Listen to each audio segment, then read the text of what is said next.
Sr. Presidente, senhoras e senhores deputados, antes de mais, saudamos todos os partidos que trazem hoje para discussão nesta Casa os seus contributos para a construção de políticas que tornem a agricultura nacional mais resiliente e competitiva, com verdadeira preocupação pela soberania e segurança alimentar, ao mesmo tempo que manifestam a necessidade de acudir de imediato a um estado de grave emergência em que vivem hoje grande parte dos nossos agricultores e produtores pecuários.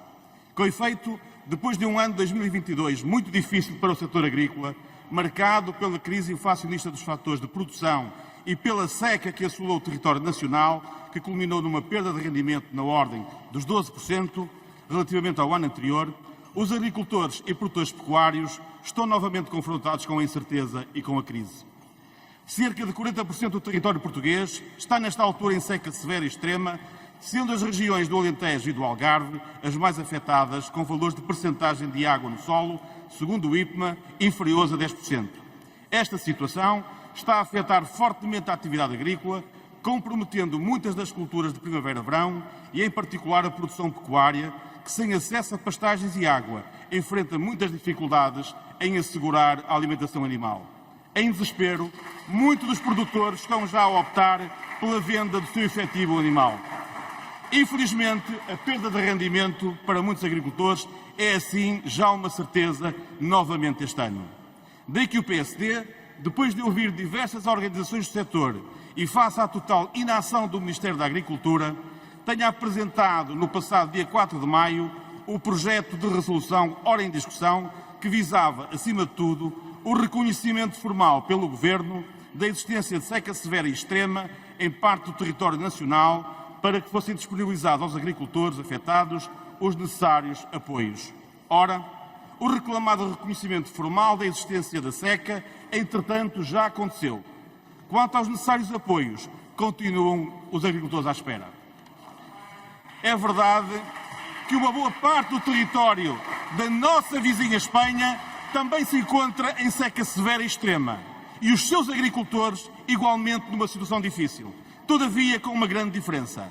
Enquanto o governo português ainda anda a estudar novas medidas de apoio aos agricultores e produtores pecuários para enfrentarem a situação da seca, como noticiou a agência Lusa em 17 de maio, e está à espera que a Comissão Europeia permita o uso de instrumentos disponíveis na política agrícola comum para ajudar os agricultores, o governo espanhol já tem aprovado, desde o dia 11 do mesmo mês de maio, um pacote de medidas de apoio aos seus agricultores, veja-se, num montante global de 784 milhões de euros, que só em ajudas diretas de Estado atinge já os 636 milhões de euros. O governo espanhol não ficou à espera que chovesse ou que outros acudissem ao desespero dos seus agricultores. Agiu no tempo certo e por iniciativa própria. Ao invés, o governo português andou tarde e devagar, e sempre à espera do dinheiro da reserva de crise agrícola que vier a distribuir Bruxelas pelos Estados-membros mais afetados pela seca, que deverá rondar os 330 milhões de euros a repartir pelos mesmos, não se sabendo hoje que valor tocará a Portugal. Como nos vem tentando habituar, este governo socialista é bom a alimentar expectativas, mas fraco a concretizar. Pelo que é bem possível que, quando as ajudas chegarem aos agricultores, se chegarem, já será, como se verificou num passado recente, demasiado tarde. Em 17 de maio, a senhora Ministra da Agricultura referiu que era sua convicção de que não iria faltar água para a agricultura portuguesa este ano, não sendo necessário tomar medidas drásticas por enquanto.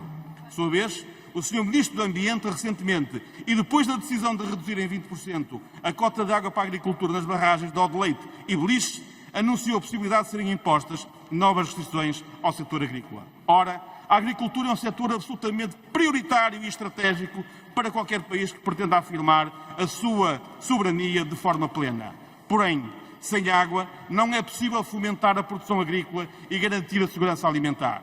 Recorde-se que, apesar de toda a resiliência e labor dos nossos agricultores, ainda temos um déficit da nossa balança comercial alimentar bastante elevado. São urgentes medidas estruturais que respondam às alterações climáticas, que são cada vez mais uma realidade no território nacional. Temos de ser capazes de promover a retenção e armazenamento da água e de a levar onde é realmente necessária, alargar a área agrícola de regadio, continuar a trabalhar em soluções que promovam uma utilização integrada e mais eficiente dos nossos recursos hídricos. Os agricultores estão a tentar fazer a sua parte. A agricultura de precisão é um caminho que já está a ser feito por uma boa parte do setor.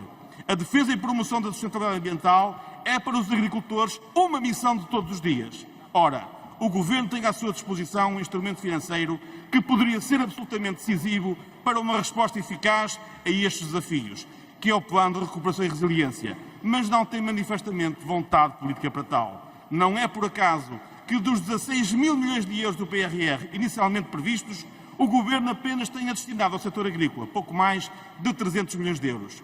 Com efeito, se dúvida existisse, esta é a prova de que o setor agrícola não é mesmo uma prioridade para este Governo. O que sabe, aliás, bem o próprio Grupo Parlamentar do Partido Socialista.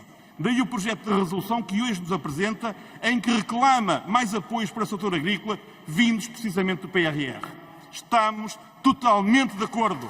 Sendo que, em boa verdade, não basta ter vontade, é também preciso saber planear e ter capacidade de executar. Recorde-se, a propósito, o Plano Nacional de Regadios, apresentado em 2018, que pretendia criar 90 mil hectares de regadio até 2022. Já vou concluir, Sr. Presidente. Através da construção de novas infraestruturas e da reabilitação de outras já existentes, mas danificadas, e cujo prazo foi alargado para 2025, e que nesta altura terá uma execução de pouco mais de 50%. Aguardamos com expectativa o prometido licenciamento simplificado para a construção das charcas e pequenos reservatórios de água para fins agrícolas. Exigimos os devidos e necessários apoios para os agricultores afetados pela seca. Muito obrigado. Muito obrigado, Sr. Deputado.